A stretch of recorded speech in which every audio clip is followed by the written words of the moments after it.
What did I ever do to deserve this?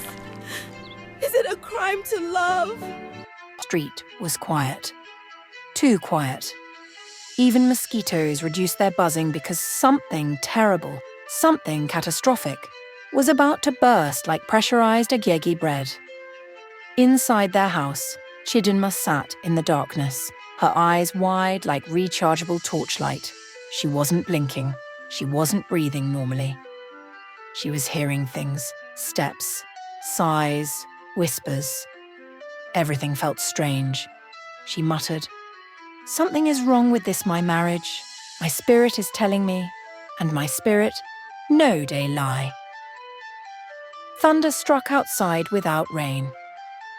The perfect couple, or so everybody thought. Mr. Frank tall, handsome, and deceptively innocent looking. The type of man that when he smiles, even married women start adjusting wrapper anyhow. His wife, Chidinma, dark-skinned, beautiful, shaped like God, spent extra 5 minutes sculpting. Front-loaded. Backside curved like Mama Africa logo. When she passes, even electric pole goes shift to give her space. Both were struggling but happy. Until money entered the chat. Before money entered the marriage and scattered everything like breeze scattering nylon, Frank and Chidinma were the perfect definition of love sweet but a no-day feed person. They were that type of couple neighbours admired but still whispered, "Oh, see love." But where they're parking now? Maybe they're still trying. Trying, Kay? They've been trying since Bahari first tenure. Children didn't come yet, but the love was still stronger than Kiki Maru or Horn. Every evening after work, Frank would return with romantic lies, sorry romantic promises. He would hold Chidinma by her waist, look into her eyes dramatically like Nollywood actor reading teleprompter and say, "Well, my wife, Faye, calm down." The moment money touched my hand in. "I will take care of you. I will make you the happiest woman on this earth. You will shine so much that even the moon will greet you. Good evening, Ma." Chidinma believed him. Her heart would melt like cheap ice cream inside hot sun. Sometimes she would hug him and whisper, "Amen, my husband. God will do it." And Frank would nod with confidence, as if he personally had meeting with God that morning. Because they had no money, their lifestyle was pure caricature. Dates, picnic under mango tree with pure water and gala. At anniversary, Frank would write romantic poem on a piece of paper. "My baby, my tomato, my pepper soup ingredient, I love you." Chidinma would keep it like Nobel Prize certificate. Cooking gas finished? They would borrow neighbour's stove. Frank, "Baby, don't worry. Money is coming." Chidinma, "I know my husband. Your destiny is too bright." Meanwhile, Frank's destiny at that time was still looking for transport fare. Even though they were broke, hungry, and surrounded by bills, they had something many couples with money didn't have. Peace, joy, pure love. Every night before sleeping, Frank would gently place his hand on her belly and pray, "God bless us with children, and bless me with money so I can spoil my wife." Chidinma would smile. She believed him with her full chest, the same chest Frank later went to disgrace. One bright Monday morning, when Chidinma was still frying a kara at home, Frank got a phone call that changed his entire destiny. He picked the call, and the voice on the other end said, "Hello, Mr. Frank. Congratulations. You are now the new manager of Silver Pet Oil in Port Harcourt." Frank froze. His brain rebooted. His spirit left his body and came back. His mouth opened like he wanted to swallow the entire network. He didn't even say thank you. He just shouted, "Oh, blood of Jesus!" Akara fell from Chidinma's hand. She looked at him like, "Hope say no good news, because the way you shout, my heart don't jump." Frank hugged her so tight her ribs nearly filed a complaint. Baby, God don do 'em, oil company manager. Chidinma screamed like someone that just won scholarship to Canada. The moment Frank got that job, money started entering their account like rain during rainy season. Within 3 months, they got a new house. A fine, fresh Port Harcourt house with tiles that shine like they're proud of themselves. Frank bought a new car. One of those cars that when you rev engine it sounds like arrogance. Chidinma started glowing. Her skin changed from fine to who born this goddess? They were happy. Very happy. Even neighbours admired them. This couple too fine a beg. God when. Their first peek-in go too beautiful. Oh, life was good. But good things sometimes attract nonsense. Chidinma had a best friend, Kamsi. Before money arrived, Kamsi was always in their house, eating, gisting, watching film, collecting rice, borrowing wig. She was basically assistant wife. Dai. Their friendship was so close that even Frank used to joke, if I didn't marry Chidi, I would have married Kamsi because the way you two behave, it's like buy one, get one free. But let's describe Kamsi small. Bomb. Flat. Flatter than physics notebook. If she sits on a bench, the bench won't even know someone is there. Chest. 2 polite suggestions. Not disturbing anybody. Face. Average. Passable. A face that tries its best. But Kamsi had vibes. She was loud, funny, dramatic, and loyal, or so everybody thought. She adored Chidinma. They did everything together. People always asked Shirk, are you 2 sisters? Same father, same mother, or same destiny? And they would laugh proudly.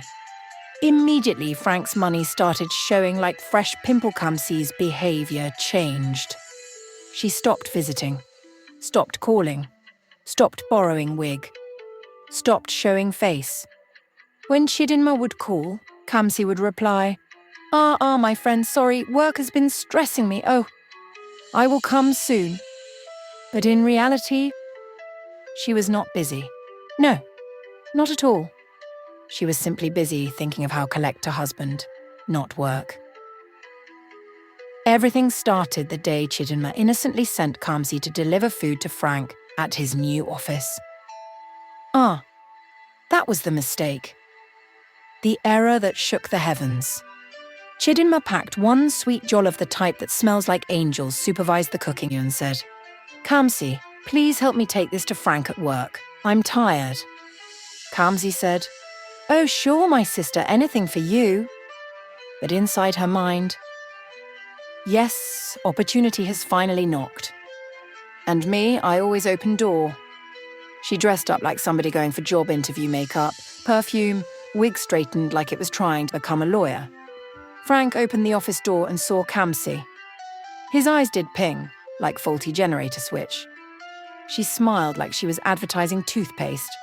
Frank said, Kamsi, wow, you look different today. Kamsi giggled and bent small, unnecessary bending that showed unnecessary things. The girl was doing tutorial. As she dropped the food, Frank said, tell Chidinma thank you, but you sure you don't want to join me? The food is plenty. Kamsi said, no, except... You insist. Frank insisted. Of course he insisted. He even pulled chair for her like gentlemen of shame. While they were eating, Kamsi started forming motivational speaker. Frank, you're such a hard-working man. Chidinma is lucky. Not every woman can find a caring husband like you. Frank swallowed fufu of pride. In his mind, this girl understands me. Kamsi continued. Some women don't even know how to treat their husbands well. Some of them don't appreciate good men. Frank's ego rose like gari inside hot water. He asked, you think I'm a good man? Kamsi placed hand on her chest. A great man. That was it. The key that opened the door to stupidity. 3 days later, Frank messaged her. "Hope you're good?" She replied in 0.2 seconds. "I'm fine. You?" From there it was. "Good morning, dear. Have you eaten? You dey stress yourself too much, oh manager." "Ah, you're so funny." They started sending emojis like teenagers. A married man and his wife's best friend were sending heart emojis like criminals in training. Chidinma had no idea. One Friday evening, Frank told Chidinma, "Baby, I have late meeting tonight. Company emergency." Meanwhile, the only meeting he had was in Kamsi's sitting room, where she wore wrapper tied suspiciously low. Frank entered and froze again. Kamsi said, "Why are you standing? Sit now." He sat. She sat close. Too close. Shoulder touching shoulder. Electric shock touching brain. Frank whispered, "Kamsi, this is wrong." Kamsi smiled. "Then why didn't you stay at your meeting?" Frank had no answer. 2 minutes later, they were holding hands like teenagers running away from homework. That night was the beginning of the downfall of a once perfect marriage. After that day, Frank started giving Kamsi money. Kamsi started buying new wigs. Frank started coming home late. Kamsi started glowing like someone massaging cream inside generator light. Chidinma started getting worried. Frank started telling lies with full chest confidence. Kamsi started feeling like second wife of destiny. Frank even told her one day, "You make me feel alive." Kamsi replied, "Then stay alive with me." And they both laughed like villains in a cartoon. Meanwhile, Chidinma was at home, cooking soup with love and innocence. Frank and Kamsi started meeting more. At her house, inside his car, at random corners, even office visitors, toilet wickedness. They thought they were smart. They thought nobody would find out. But as every Nigerian knows, secret relationship has expiry date, and its expiry always comes with drama. It was a sunny afternoon. The type of afternoon when Nipa has refused to bring light, and even the sun is behaving like it wants to roast people for dinner. Chidinma, stressed and confused, picked up her phone to call her best friend, the same best friend that was currently collecting her husband like monthly salary. Kamsi looked at the phone screen, saw Chidinma's name, hissed, but still picked the call. She switched her voice immediately to holy, innocent angel mode. "Chidinma, Kamsi, my sister. I don't know what's happening, oh. Frank has been coming home late for 3 weeks now." Kamsi, acting shocked like Oscar-winning actress. "Ah, late. No, now don't think too much. You know Frank is a manager. Managers don't rest. Even their stress has stress." Chidinma, I just pray he's okay." Kamsi, adding salt to the performance. "He loves you, my friend. Frank cannot cheat. In fact, if cheating was a bus, Frank no even know where bus stop day." Chidinma sighed, feeling relieved. She trusted Kamsi more than mosquito trusts human skin. They both laughed a small laugh. A laugh filled with innocence from one side and demonic wickedness from the other. They ended the call. Immediately she hung up. Kamsi dropped the phone and her entire face changed. Her smile disappeared. Innocence vanished. Her eyebrow arched like villain. Her voice dropped 2 octaves. She hissed, "See this one? She thinks say now she alone go enjoy that oil company money?" She folded her arms dramatically, the type actresses use to show they are ready for wickedness. She continued talking to herself like a villain in a cartoon. "After all, Nami Frank love. I just did Shakara, small. But when I refused him, now that foolish girl he went to marry." She rolled her eyes until only the white remained. Then she stood up and paced around her room like someone preparing motivational speech for devils. "Abeg, Nami get the man now. And very soon she will leave that house for me." Then she burst into a wicked laugh. Not normal laugh, oh. Not, ha ha ha. No, it was Wah! The type of laugh that makes even evil spirits say, "Auntie, take it easy." She even fanned herself because the wicked laugh took energy. After the laughter, she grabbed her mirror, looked at herself and said, "Kamsi baby, you don't win. Just be patient. Very soon you go collect everything." She started dancing small, wiggling her flat bum-bum proudly like it was shaking something.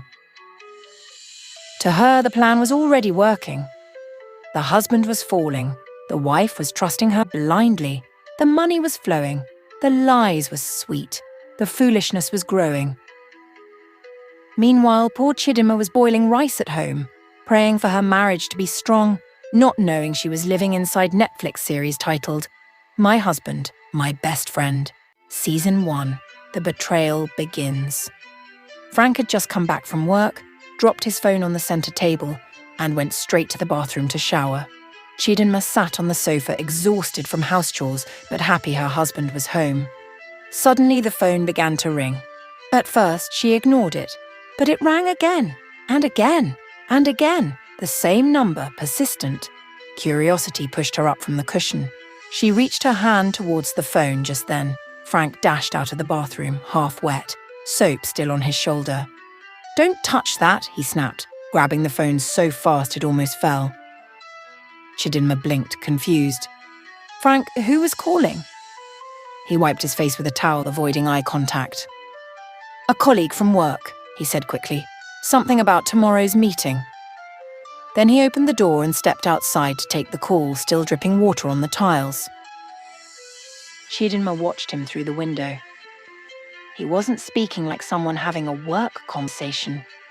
His voice was low, soft, almost careful, like he did her to hear. Her heart squeezed. But she forced a smile when he came back in.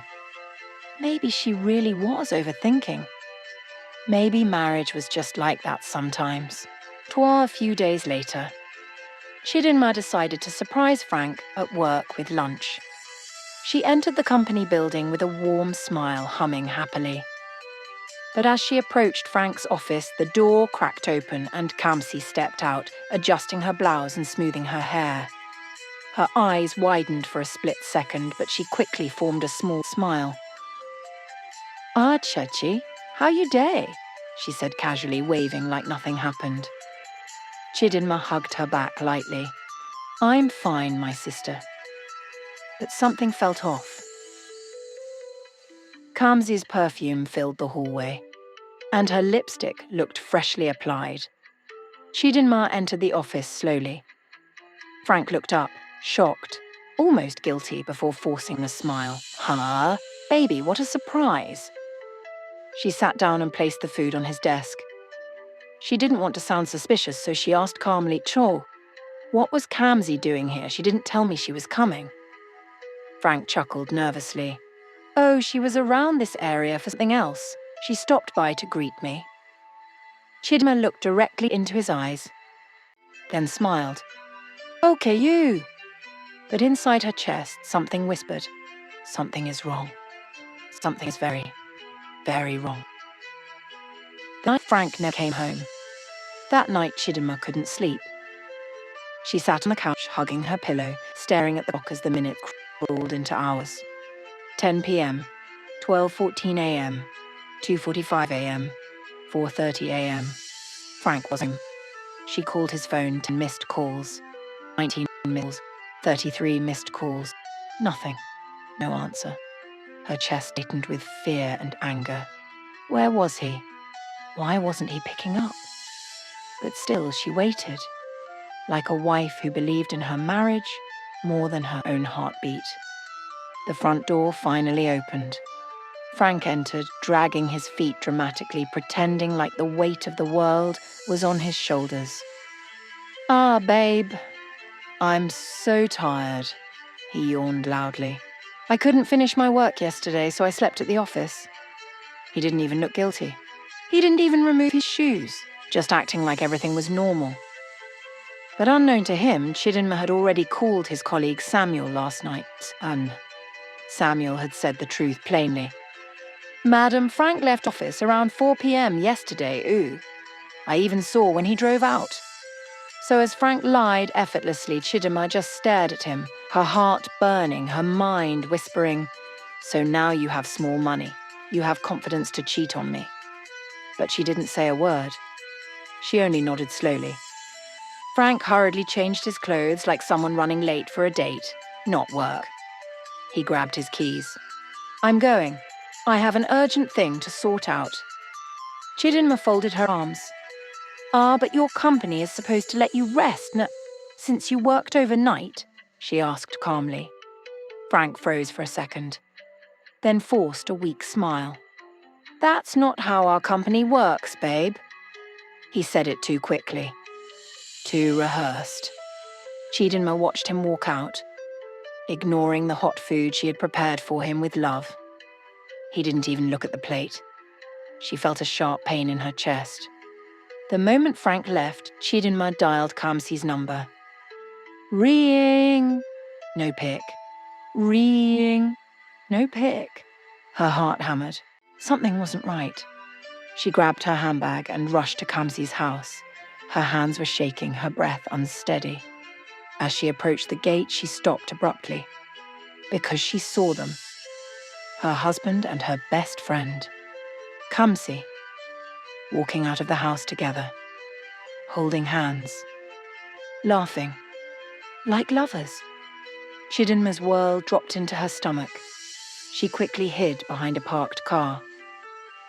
And then, as if the universe wanted her pain to be complete, Frank pulled Kamsi close and kissed her on the lips before entering his car.